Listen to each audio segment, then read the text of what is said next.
warahmatullahi wabarakatuh kulanti wacan wanaagsan idil ahaantii meel kastoo naga daawanaysan oo mar kale ee degmada Burlanga maanta waxaan ku sugannahay degmada Ludfika waxaa garabkayga fadhiya xildhibaan Maxamed Cusmaan oo ah xildhibaanada golaha deegaanka ee degmada Ludfika xildhibaan ku soo maasantahay Faisal aad iyo aad baan kaaga mahadcelinayaa booqashadiina aan ugu soo booqateen magaalada tan Ludfika adiga oo madax u ah hogaaminayana aad iyo aad baan kaaga mahadcelinayaa ku soo dhawaada magaaladiini xildhibaan waad mahadsantahay sida sharafta leh ee aad nooga qashay codsigana inaan wareyska xildhibaan Maxamed Cusmaan waxaad ka mid tahay xildhibaanada golaha deegaanka ee degmada Ludfika goorma ay ahayd markii ugu horeysay aad ku soo biirto xildhibaanada golaha deegaanka degmada Ludfika waa mahadsantahay Faisal sida sheegtay waxaan ka tirsanahay golaha deegaanka ee degmadan Ludfika laga soo bilaabo sanadkii hore tagay dhamaadkiisii kolkii doorashadii ay dhacday oo aan ku soo biiray ilaa sanadkan hadda 2019 aan ka tirsanahay degmada Ludfika sida xilligaas ayaan ku soo biiray golaheeda deegaanka doorashadii September 2018 ka dhacday ayaan ka helay booska sidaas ilaa wixii ka dambeeyana waan ku jiraa markii la yiraahdo deegaanka golaha Ludfika odayaasha matala sabihii ku dhaliyay inaad ka mid noqoto xildhibaanada ama siyaasadda ku soo biirto maxay sababahay hadda igu dhaliyay inaan ku soo biiro siyaasadda waxyaalihii ka midka horta maan degnayn markaan siyaasadda ku soo biirayay aan xiisadda aan u qaaday inaan siyaasadda ku soo biiro maan degnayn markaas magaaladan Ludfika waxaan deganaa tuulo yar oo ayadu daris la ah oo ayaduna Media Backing la yiraahdo waxayna ahayd sanadii 2013 kolkaas oo aan ka mid noqday xisbiga hadda aan u matalo Ludfika boosk kamida booska ku leeyahay golaha deegaanka xisbiga miliyooga waxaad ka soo bilowday intaadan degmada Ludfika imaanayaad ka soo bilowday magaalooyin kale aad iyo aad waxaan ka soo bilaabay Media Backing oo halkaas oo aan 2013 aan xubin ka noqday xisbiga localkiisa Media Backing kolkaasna aan ku soo baxay aan ka soo qayb galay 2014 doorashadii ahayd golaha deegaanka listigii loo tartamayay 2014 halkaas oo aan ka helay inaan noqdo booska kusimaha ama irshaadka waxa luqadda loo yaqaano muddadaas xilli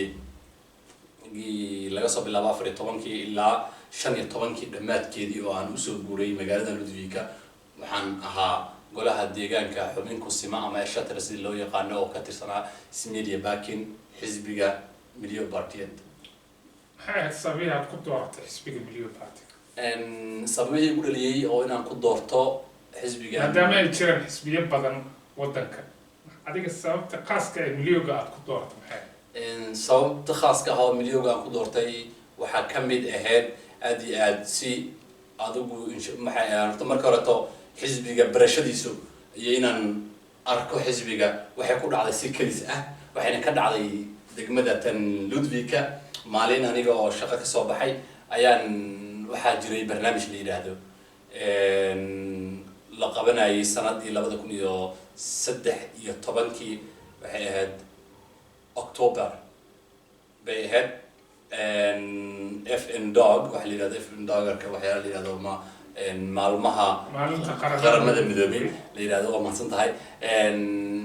ayaan waxaan xisbiga waxa lagu qabanayay folket hooskan ama guriga ummadda ee Ludfika ayaa lagu qabanayay dhacdadaas ama xafladahaas anoo ka qayb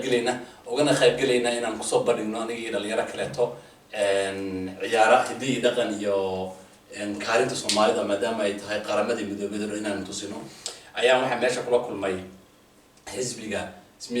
Ludfika Media Backing oo ahaa qaybtiisa localka ah oo halkaas u yaalay miis sidaas ayaa kula sheekaystay gabar ka mid ahayd gabdhaha xisbiga hogaamiyaha oo ahayd degmada Ludfika halkaas baan xisbiga wada hadalkiisa aan ka bilaabay oo aan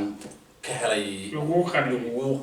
xogaa warbixin yar laga helay ka bacdina anigu aan si khaasatan xisbiga aan u sii yara baaray ka bacdina siyaasadihiisa markaan arkay iyo dhinaca sida uu ugu ololeeyo xuquuqda insaaniga iyo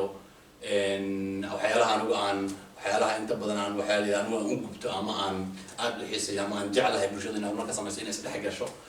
inay tahay bey-ada waxyaalahaas oo badan ayaa ka mid ahaa ka qayb qaadashada iyo barashadaas aan la falgalay oo ahaa si toosa xisbiga keliya oo aan ula kulmay xisbiyadii markaas jiray inuu halkaas xiisay ka bilowday inaan xisbiga kusoo biiro maadaama aad tahay shakhsiga keliya ee maanta xildhibaan rasmi ah ee degmada Lutfiike ku jira ee Soomaaliya sidee dareenkaagu ku saameeyaa arrintaas waa mahadsan tahay Faisal xisbiga hadda aan ku jiro ma aan u fadhiyano golahan deegaanka inkastoo ay jiraan shatar xildhibaan rasmi aad iyo aad soo socdo walaalkay ula jiray Maxamed Ibrahim oo asna aad iyo aad ka qayb qaatay xisbigan inaan ku soo baxno waxaa jirto aad iyo aad waxaan rabaa inaan uga mahadceliyo ummadda Soomaaliyeed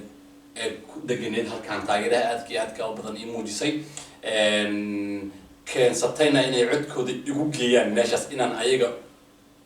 u matalo aniga oo dhammaan bulshada magaalada kudan wada matala laakiin si khaasana ayagu codkooda ay meesha igu fariisiyaan oo mahadcelinaya dhammaan Lutfiike dacaladeeda hablo iyo wiilal iyo odayaal iyo dhalinyaro dhammaantood isku wada jira waxay ii saameysaa waxa weeye waxaanu halkaas aanu isu arkaa inaan ahay shakhsi bulsho ka mid ah bulshooyinka degan degmadeenan ay soo dooratay matalana una ah markastaba u taagan wixii ayaga dantooda ay ku jirto inuu u hadlo una dhageeyo wixii anfacaya oo ka dahsoon oo ay soo ogeyn oo halkaan ka soo bixi karaan uu dhageeyo ayagana u soo bandhiga xildhibaane dadka Soomaaliyeed ee degan degmada Lutfiike dadkoodii ayay kugu aamineen ku siiyeen ku doorteen waxa ka soo wareegtay muddo hal sano ah waxaa jira dhibaatooyin badan oo dadka Soomaaliyeed ee degan degmada Lutfiike iyo dadka kaleba ay qabaan dhibaatooyinkaas maxaad ka qabateen dhanka shaqo la'aanta ahayd dhanka iskuulaadka aad iyo aad waa mahadsan tahay Faisal waa su'aal aad iyo aad u habboon oo waa runtaa sidaan sheegnay cod baan halkaas ku tagnay waxaan u tagnay oo nolol doorta waxay ahayd baahi kulley ay qabeen bulshadan qof u hadla inta karaankayna ah waan u hadalnaa waan usoo gudbinaa codkooda iyo dhibaatooyinkooda inaynu muujino ayaa meesha u fadhinaa midda kaleeto hadda yiraahdo wax ka qabasho rasmiya oo muuqata oo la dhihi karo hadda maadaama inta badan sida ogtahay xisbigeenu wuxuu inta badan yahay dhinaca mucaaradka بسخون كوكترسن يهاي ما كترسنا سنادي هرت وكترسنا حزب يدا ما مولد جمدا هذا وكترسن يهاي إن عمر كان لو مركز واحد موجودنا سي برشوين كمان أو بهال كان بهذوذا سي خاصة أنا واحد أدي هذا أنا سلنا أنا واحد جري مركز عن فريستي حزب جا قوليه ديجان كأو مثلا أو كم إذا هذا أفرتين شنطة حبنود الجوكت ده أو لما قبل كأما دقمدان لودفيك أي ليه ضايع واحد نبيني موشنا ما مخونه واحد لو يقنا أو أنا كوسو بندقي إنه تذكرنا بشدنا الشغلة اللي نعسيد قيبت عافمات كوكلة تودد بدنا واحد جري مركا أنت صابرتين أو قبله يويل سكوب جرو أنت صابرتين كصابع عسيد أندر خواتش كوحيا لو يقنا أما كالكالي صا حصاد وحيا لو يقنا كالكالي يا حصاد إن دبعتك وقبلين ع شور كود كام وحيا رخصة جديد كوكلة تعامل اللي هو حجين جري ولي حجدي وتاجنت هاي وعند كجيني مثلا ضاد إنه جريني كبعدين موشين كبعد وحين كوجول سنة ويران ضدكي كمونكا ما دام آدي حقوق صارنا يقف كان كشغينا إنه هيستوب أصلا وحي صبرت مثلا وحي جينا إنه هيستوب رخصة دي جاي قدامك ما دام اللود بهين تسجيلات كي وما أنتم هذه حاجة وكل هذه كرا مركب وعند كوجول سنة إن شاء الله إن لا عاوية ودadkii laga caawiyo qofkii si uu ku soo qaato loogu fududeeyo xogaa dhaqaalaha la siiyo si uu barashadiisa maadaama kaliis uu isbixin karin qofkaas qof laga yaabo inuu dhammaan qarash ku soo wada bixin karin in qayb kamid ah lacag ilaa 12 kun gaaraysa in lagu caawiyo uu iskool geysan karo uu ku keensan karo oo xiriirkaas halkaas waxyaalaha ku hadda aanu dhihi karno sanadaas yarka anagu mucaarada aanu ka qayb geysanay kamid tahay dhaqaalahaasi ma yaa bixinay ma kamuunka bixinaya ما كمونكو بحين مايو waxaa bixina dhinaca markay yihiin ilmaha yarka oo yaani dugsiga sare dhigta waxa jira dhinac siisintii ka imaanaysa markaas laakiin se dhinaca kale ta waxa jirta dhinaca gobolka taageerayar qasnad yar oo ku tala galay oo loo mari karo in waxa jirta iskool la yiraahdo Neslander oo halkan ku yaala way xiriir leeyihiin halkaas ba waxa weeye qofkii rabana anu waan ku xiriirin karnaa oo qofka degan degmada Buurlaka ayaa ka dalbanaya iskoolkaas la xiriiraya iskoolkaas iyo xiriir iska leh qasnad kamid ah qasnadahaas yarka oo lacagtaas lagu caawin loogu talagalay oo qofkaas uu la 10 xad ah oo dhinaca theory-ga iyo dhinaca barashada goysta gaariga oo kale la siin karo insha Allah taala xildhibaane golaha deegaanka ee degmada Lutfiku waa 45 hadiya adinku maanta namdanada golaha deegaanka kuma jirta oo banaanka ay ka taagantiin sidee arrintaasi aad marka siyaasadda degmada ku socota aad awood ugu yeelan kartaa maadaama namdanadii banaanka aad ka joogtaan hogaankii xisbiga gobol degmada maamulaha banaanka joogtaan arrintaas sidee xisbigiinu awood ugu yeelan karaa marka waa mahadsan tahay waxa weeye horta marka hore qofku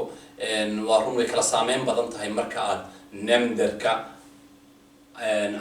aad ku jirto ama aad ka mid tahay dadka degmada maamula xisbiyada maamula isu tagay nasiib darro sanadan kuma jirno laakiinse waxay markastaba waxaan si ay noogu fudaato annagu siyaasadeenu in ay ama waxyaalaha aan u gubanayno waxyaala ka mid ah inay maraan miiska golaha deegaanka waxaynu isku daynaa markasta aynu u istaagnaa inaynu soo saarno fikrado socon kara oo bulshada dhan ka wada gadmi kara oo xataa qofka dadkan aan si aan ku qanci karaan kuwa maamula degmada oo naga badan oo qaybta maxaa la haysta hogaanka majority kala dhaw tirada badnida ku hogaamiya marka la nimaano waan xooga saarno wax